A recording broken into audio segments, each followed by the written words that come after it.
சற்று முன் திமுகவில் இணைந்த எடப்பாடி கோட்டையிலிருந்து வந்த 50 எம்எல்ஏக்கள் அதிர்ச்சியில். அதிமுகவினர் திடீர் பரபரப்பு. தமிழக சட்டமன்ற தேர்தலுக்காக அரசியல் கட்சிகள் கூட்டணி பேச்சுவார்த்தையை தொடங்கியிருக்கின்றன. அதிமுக, பாஜக உட்பட பல கட்சிகளுடன் கூட்டணி அமைக்க பேச்சுவார்த்தை நடத்தி வருகிறது. அது மட்டுமல்லாமல் தமிழக சட்டமன்ற தேர்தலுக்கு இன்னும் 10 மாத காலமே உள்ள நிலையில் அரசியல் கட்சிகள் கூட்டணி தொடர்பான பேச்சுவார்த்தையை தொடங்கியிருக்கிறது.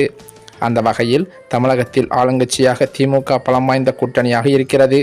காங்கிரஸ், விடுதலை சிறுத்தைகள், கம்யூனிஸ்ட் கட்சிகள், மதிமுக, முஸ்லீம் லீக், மக்கள் நீதி மய்யம், மனிதநேய மக்கள் கட்சி, தமிழக வாழ்வுரிமை கட்சி, கொங்கு தேசிய கட்சி உள்ளிட்ட பல கட்சிகள் இடம்பெற்றுள்ளது. அதே நேரமோ திமுகவின் கூட்டணியை எதிர்க்க அதிமுகவும் காய் நகர்த்தி வருகிறது. அதன்படி திமுகவிற்கு எதிரான வாக்குகளை ஒன்றிணைத்தும் அணியில் செயல்பட்டு வருகிறது. மேலும் நாடாளுமன்ற தேர்தலுக்கு முன்பாக பாஜகவுடன் கூட்டணியை முறித்து கொண்ட அதிமுக தற்போதோ சட்டமன்ற தேர்தலுக்காக கூட்டணியை உறுதி செய்துள்ளது. அடுத்ததாக பாமக, தேமுதிக ஆகிய கட்சிகளோடு பேச்சுவார்த்தையும் நடத்தி வருகிறதாம். மேலும் சீமானின் நாம் தமிழர் கட்சியையும் தங்கள் அணிக்கு இழுக்க இரகசிய பேச்சுவார்த்தையை நடத்தி வருகிறது.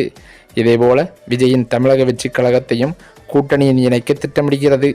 ஆனால் விஜய் 2026ஆம் ஆண்டு சட்டமன்ற தேர்தலில் தங்கள் தலைமையில்தான் கூட்டணி என அறிவித்துவிட்டது.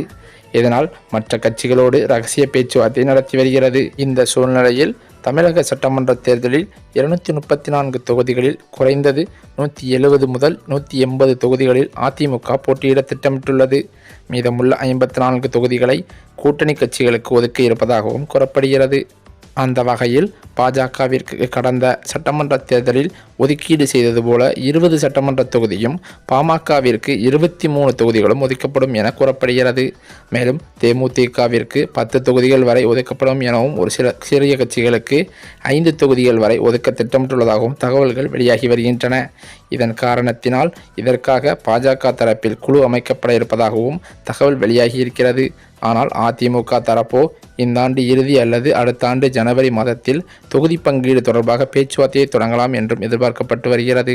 அப்போதுதான் அதிமுக கூட்டணிக்கு எந்த கட்சி புதிய கட்சிகள் இணையும் என தெரிய வரும் என தகவல் வெளிவந்துள்ளதாக சொல்லப்படுகிறது. இந்த சூழ்நிலையில் எடப்பாடிக்கு அதிர்ச்சி கொடுக்கும் வகையிலான ஒரு அதிர்ச்சி சம்பவம் நடந்துள்ளதாம். அது என்னவென்றால், எடப்பாடி கோட்டையான சேலம் மாவட்டத்திலிருந்து 50க்கும் மேற்பட்ட எம்எல்ஏக்கள் முதலமைச்சர் மு.க.ஸ்டாலின் முன்னிலையில் திமுகவில் இணைய உள்ளதாக, அதற்காக அண்ணா அறிவாலயத்தில் அவர்களுக்கு வரவேற்பு கொடுக்க ஏற்பாடுகளும் நடந்து வருவதாக தகவல்கள் வெளியாகி இருக்கிறது.